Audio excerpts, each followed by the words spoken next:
Whenever you're ready, Coach. All right. It was great for our team to get a win. Proud we did some really nice things in the game. Typical first game, a lot of really good things and some things that need to get cleaned up and some errors. But we got to look at a lot of very young players in the game, a lot of older guys and some new positions and different things we asked them to do. And like I said, there was a lot of very, very productive things in the game. I bet there's also typical first game things that we've got to get cleaned up and get fixed out from assignments, communications, discipline some things on how we're running some packages, offensively, defensively, even special teams, what we're doing. Obviously, defense, we got to seal up some areas in the rush game where we got just get pushed by the quarterback a little bit. The inside guys got to press, and some of those we have a spy, and we got, as I say, I call it sticking your nose in the honey. Guys wanting to go make the tackle instead of doing their job, staying in the gap and forcing it to the unblocked guy, and how you got to do things. If that happens up front, sometimes that's where holes come out. We took the back door on a couple blocks trying to make tackles instead of just compressing the whole line of scrimmage and not leaving anywhere to run, and left a couple of little seams in there. Got to do a better job of that, but really made 2 nice turnover plays on defense, big points right before the half, and a big critical one. It turned into points. Anytime you could score points on the defensive side of football, that's awesome. So we did some really good things there. Got to improve our open field tackling a little bit, but overall, solid day, but got to get a lot better, a lot more consistent, but played a lot of guys. Offensively, obviously moved the ball extremely well, up and down the field, really good on third down. The thing was the turnovers, and we got to get that taken care of. Ultimately, no matter who, when you're the quarterback and you have a turnover, it's ultimately your fault. But what we have to do is continue to play well around our quarterback and not put him in situations because other guys don't do and be where they need to be at certain times or do certain things on plays that allow some of those turnovers to happen. But that's part of the game. Ultimately, you're responsible for that. We'll clean that up. Those are not major things, but they are major things because, like I tell our guys all the time, do ordinary things better than anybody else. Ordinary things lead to big things, great big things, and not doing ordinary things lead to bad things. They all come back to fundamental mistakes and things that you have to be consistent in everything you do, and we did that. But I thought, for the most part, a young offensive line did a good job against a group that brought multiple blitzes, multiple looks, multiple things they did, put hats on hats. I mean, ended up starting a true freshman center, making all the calls, and I thought did an outstanding job in the game for the first game to go out there and do that. Of course, there's a few little mistakes here and there, but we're able to control the lines of scrimmage, block very well, had a couple holding calls early, the first drive of the game and the first one of the second half. And we overcame the first one of the game and got a touchdown. The first and the second half, we overcame it and got 3 points, had a chance to score a touchdown. That was disappointing. But you got to eliminate those things out of there. But ran the football relatively well. I thought both backs. I thought Isaiah Spiller played outstanding game. Ran the football well, caught the football well, and there's a couple things. I mean, he's becoming such a complete back. There were a couple blitzes, man, where he stepped up and put his nose right in the middle of guys. I mean, secured the pocket. We did a really good job doing that. Thought the chain command was his same self. I mean, just such a really good football player. Played great football, big plays on the run, consistent plays on the run, things we did there. I thought Anias came in the backfield again, played really well. Was leading on some short yardage plays, hitting linebackers in the mouth. I mean, played really well back there in that regard. Crown Over got back there and did some nice things. So, tight end position was solid in the game. I mean, Jalen did some really nice things. Got a couple things we got to get cleaned up, and some run blocking things that just our communication's getting it to him to where he's got to come down on a guy. We'll get that ironed out. Receivers, I thought Anias had a really nice game, made some big plays, short, long. Had the one critical drop, which is big. I thought could have scored early, but other than that, I think he did. And he blocks so well on the perimeter. He's like having another tailback out there on the edge, and when you talk about getting to those second levels and those long runs, getting part of that, your O-line blocks, but those receivers and secondary blocking and blocking downfield is very critical, and we did a nice job. Chapman, getting him back was huge. He made a couple really nice plays in the game. Guys still can get consistent, but he blocked well. That was a good thing. Got in there, got his big body in there. Thought Chase was very consistent. He was kind of silent. You didn't hear a lot, but Chase played a really, really good football game. A lot of little things you don't see sometimes, opening guys up, made critical catches when he had the opportunities, made blocks. I thought played a really solid game in that regard. So there's a lot of things there. Kicking off, we did a great job.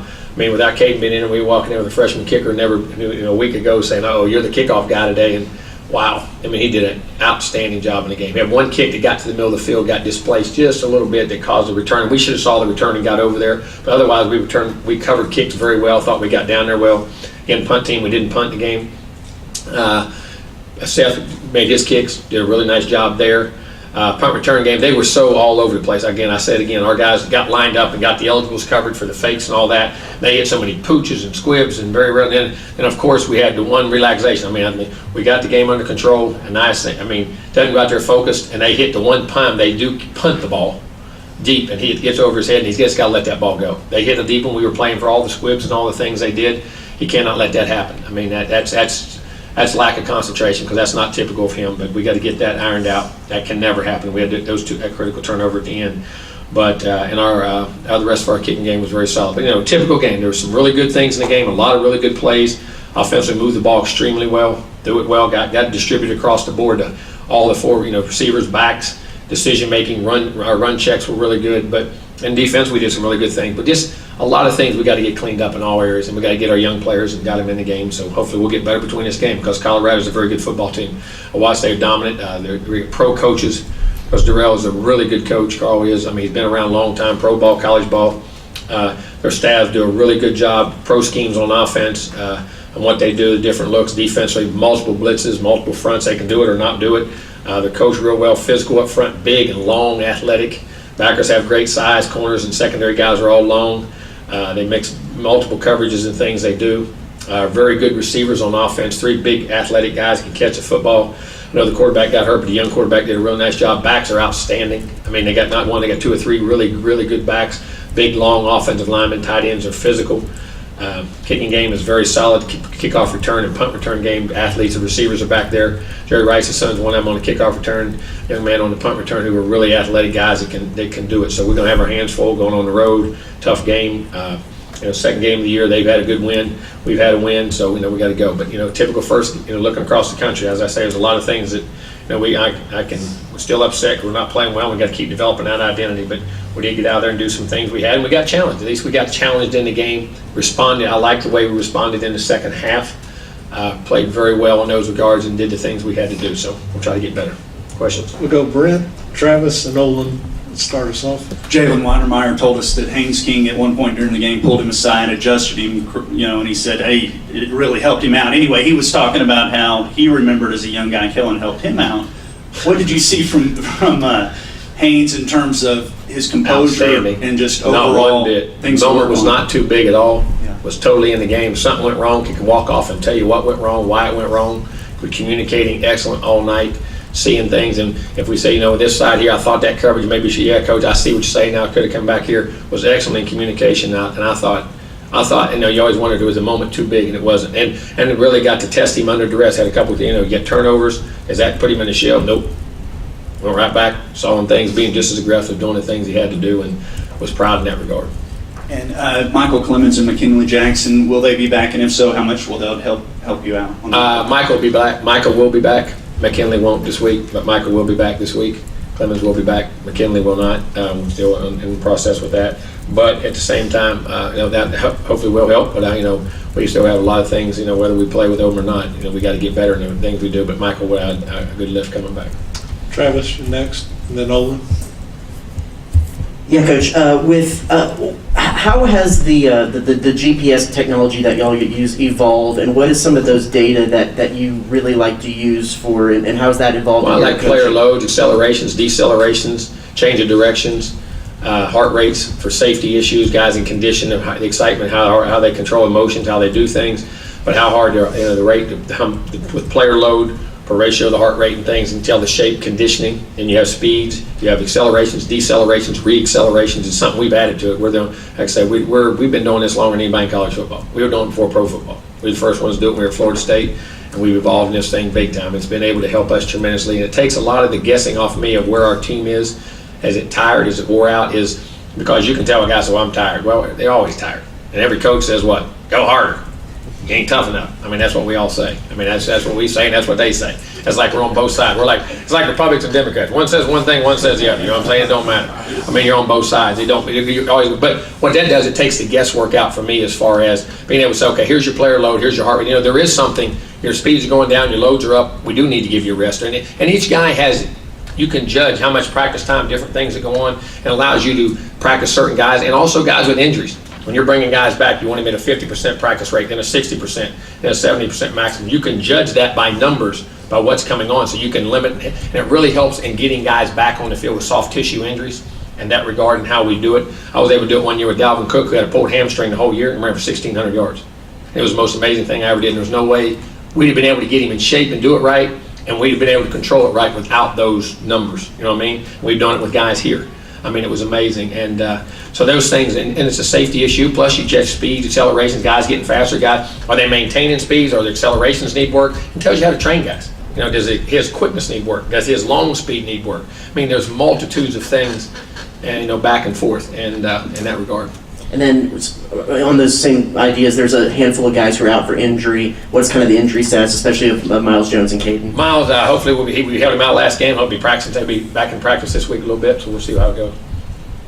Any of the other guys? Just give me somebody in particular. I can't. I don't have the list. Caden should be back. Caden will be back this week. Okay. Caden Davis will be back. Olin, you're next, then Mark.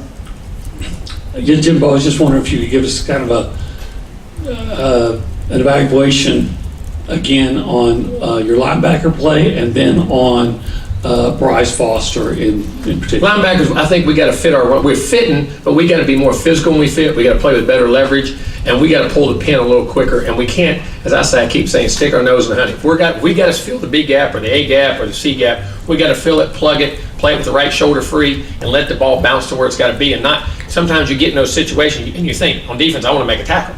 Well, you think that's what but that's not always true. I got to do my job.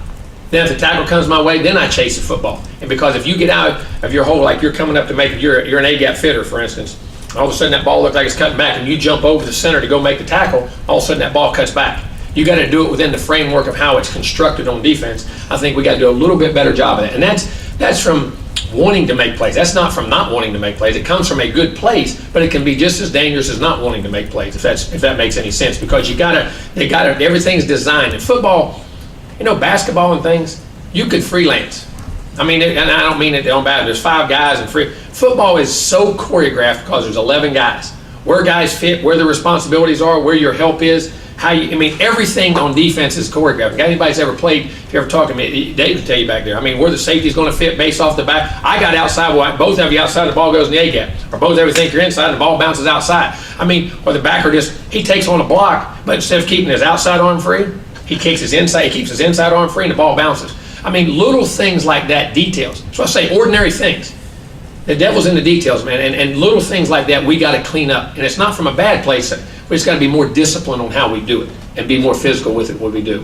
I thought Bryce was outstanding in the game. He made a couple little mistakes, but to go in as a freshman against, the looks we got, there was a lot of looks in that game. Multitude of things they did, physical, point of attack, making calls, snaps, not one bad snap in the game.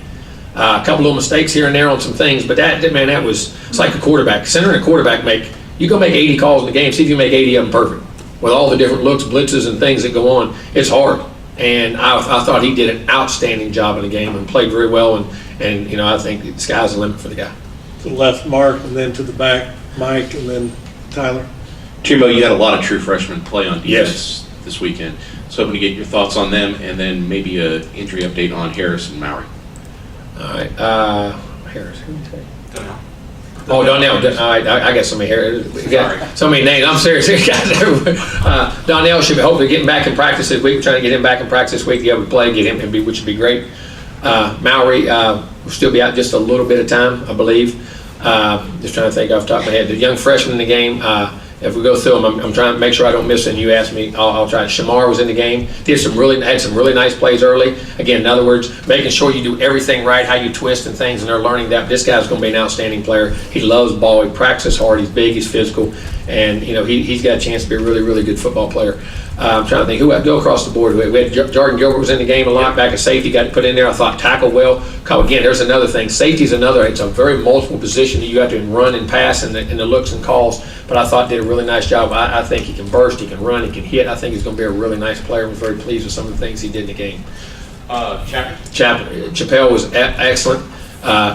Played nickel, played corner, can run, can cover. We come off being banged up about a week ago. Now he's back to full speed. I thought did a really nice job and gives us some really nice playback and really good ball skills and athleticism in what he did.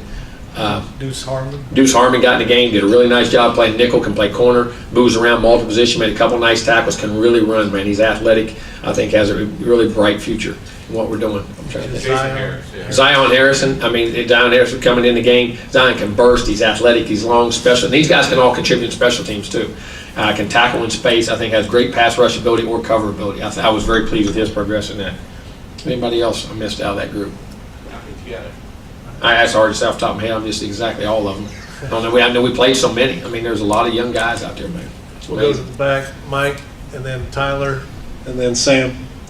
Coach, you guys had 25 plays or at least 10 yards on Saturday. That was the most in the country. And Jalen said he thinks you guys can be even more explosive. So with all these weapons, I mean, how explosive can this offense be? Well, I mean, if we stay disciplined, and that's what we got to work on. I mean, all those good things, but then you have the self-inflicted wounds and little things of wide interception was made, guys not spacing, guys getting hands on balls that shouldn't be there, trying to make little things. And again, those come from, I want to get the ball, I want to get open. Well, how is that in correlation to the next route coming behind you? You know what I mean? How does that fit? How does the spacing fit? There's a lot of little things with our veteran guys that have to get cleaned up. And sometimes as a veteran, you want to go out there and you want to make that play so bad, or you want to get in there and you start ad-libbing. You can do it, but you got to stay within the framework of things. But we can. I mean, we dropped a touchdown. We had a big touchdown drop in there and still played really well. I mean, there's a lot of potential for guys that can run with the football, catch it. Quarterback can throw it, he can run it. Our tight ends can block and catch. I mean, it is in our offensive line. And we have a lot of potential. But again, potential means you haven't done it consistent. And what I'm looking for is the consistency and the physicality that we do it with, so we can keep receiving. And the other thing in that game, we actually messed up a short yardage. And that was all it came from was a missed block. We didn't again come down all the way on a guy where we could have hit that seam. And something that little, you have a 6-7 play drive, because in the first half, the thing about us was we didn't have the field position. We were always backed up. And so we were on long drives. We'd have 6, 8, 9 plays, and all of a sudden, boom, we'd score in the first 2 drives, and we didn't score the next 3. And it's frustrating by still moving the ball. That's why you got to finish drives, and you got to focus, and our attention to details got to be a lot better. But there is a lot of potential there, there's no doubt. Stay behind the lights, Tyler, and then Sam to the left. Jimbo, you're going to Denver and playing in altitude, which is something this team isn't really used to. What are you doing to prepare for that altitude? And is there anything Well, you're test stressing? guys, and no, I've done it before. I've done it multiple times and never had an issue. You line up and play. Been to Colorado, which is 200 feet higher. Been to Provo, which is 800 feet lower. With Florida kids all over the South, and it's always been fine. And you adjust, and people do have things. We'll have oxygen on the sideline. Guys need to get a little air, but it's always been. I mean, Dave's played up in Mile High when you're in L.A. I mean, it's not. I mean, some guys. I mean, there could be you have a condition or something that can really affect you. But most of the time, that's not a big factor. Go to the left, Sam, and then Chuck. Jimbo, a couple for you. On Haynes' first interception, I think he was rolling right. You guys kind of had a lot of receivers flooding that side of the field. Was there any issues with how guys ran those routes or spacing and all that? There was one of them I need to just keep on going out there, and we might have hit that second one right in the belly with the ball. But I mean, it comes from a good spot. Nothing, ill will. But that's what I'm saying. Some things like that in our spacing that need to get cleaned up. Yes. And then Leon had a critical play that kind of shifted 2 the critical game. plays. Yeah. And the one before half was big too. Now that stopped momentum, and be able to get it stop and be able to make that. Yes, sir. But I remember when early in your tenure, we would ask you about him, and you'd say, if you want to know what's going on with the football program, follow Leon on Twitter. And I'm curious with you, where he's come from, when you first got here to now, how much progress on and off the field is Leon? Well, I mean, and I would say this: Leon's always wanted to come from a good place. You just can't tell everybody what you want to do all the time. I can't. I guess this new generation can. You don't put it all out there, but it drives me crazy. But anyway, but it is. But just understanding who you are, what you are, and how important you are to the team, and how you lead the team, and different things. I mean, he has come a long way. And when I say it, being able to function as a pro. You know what I mean? I say if you have a chance to be a pro, and I say be a pro in college. There's nothing wrong with being a pro in college about how you go about your business. Be a pro about being professional, and the hard work you put in, the time you put in, and understanding the big picture, what you're trying to accomplish, not for yourself, but for the team. You know what I mean? And I think he has really absorbed that. And it's funny, the more he's absorbed it, the better he's played, and the more productive he's played, and the more it's came out. And I'm very proud of him and happy for him, and that he, hope he keeps playing like he's playing. Go Chuck, and then David. Jimbo, you talked about this team and trying to find its identity early in the season. How much can a trip to a power conference team, coming off a bowl game, hostile environment on the road, all those sorts of things, how much can that forge an identity? Hey, it better show up quick, because you're going to a very good Colorado team that's coached very well, but guys have been in pro ball, how they know how to break down your protections, your runs, your defenses. I mean, these guys are very intelligent, and they've got a very good team, had a very successful team, and they know what they're doing. And you're going on the road in a hostile environment. You better find out. You're going to find out really quick. We need to find out. We need to have a great week of practice to be able to prepare to play. No doubt. Go David Nuno, and then Jennifer on the left. Jimbo, you mentioned Caleb Chapman earlier, right here. Yes, sir. What is his presence he being back to for this offense? Well, I think one, for him himself, I'm happy for him. He's had two unfortunate injuries that were just freak things. I mean, got tangled up with a running a route and scout team on, in our scout team work and as a freshman, and was really going to play, and then catches a big touchdown to put us ahead in one of the biggest games last year, and it was having a career day and has it. And I mean, that can really discourage you. Like, I mean, and I'm saying for him personally, I mean, that, why me? You know what I mean? And then to come back and, those are 10-month recoveries. We say, well, I'll be back in 10 months, and we just mark it off, and we'll go see you in 10 months. Do you know what the mental stress, strain, demeanor, I mean, the thoughts that go through your head as an athlete, when that dream of you never playing something you've done your whole life, been able to do, and it's amazing. I'm just so happy for him personally, not just for us as a team, to overcome 2 ACLs, to play at the level he's playing, to come back and do what he's doing, and be productive, and it shows his grit, his fortitude, and his willingness to overcome things. And I'm just happy for him to be able to get back out there and be productive. And for us personally, I mean, it gives us a big, fast, athletic guy. I mean, as a receiver, great target, can get deep, but he can run underneath routes. There's nothing he can't do. He blocks, and gives us one excellent football player. It makes us a lot better football team, that's for sure. We'll go to the left battalion, then Cole down front. Hi, Coach Fisher. Hello. Jennifer with the battalion. Last time we were here, we saw Leon get pretty emotional about his performance and his pick 6 against Kent State. How much do you think a player's passion and overall love for the game influences their performance? I think it does, but I also think this.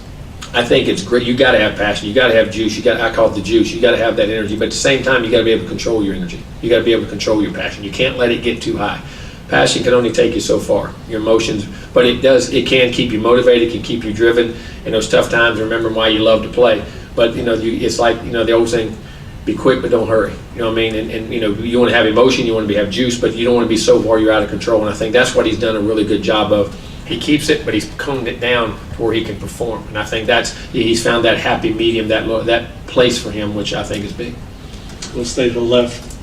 Hi, Coach Fisher. It's Kay with the battalion. So, 5-star recruit and now freshman Shamar Turner had a really good game with 1.5 sacks and just a handful of tackles. With him being so young, how do you think some of the older defensive players have really influenced him on and off the field? Well, I think he's got great examples. I mean, Leal and those guys inside and what he's watched and the guys he's been around. And here's the other thing: he's going against Kenyon Green. He's going against Jameer Johnson. He's going against our big offensive line, Layden Robinson, all those big physical guys. It makes him better quick to how to play guys. And I think and here's the thing, he had all those productions and still has so much room to improve.